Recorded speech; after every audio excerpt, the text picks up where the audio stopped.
He's speaking by the mouth of his servant David also.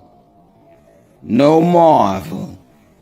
And look, it's funny because Isaiah chapter 7, a virgin shall conceive and be with child, and they shall call his name Emmanuel.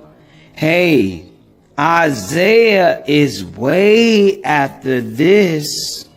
Isaiah's in the days of Hezekiah the king.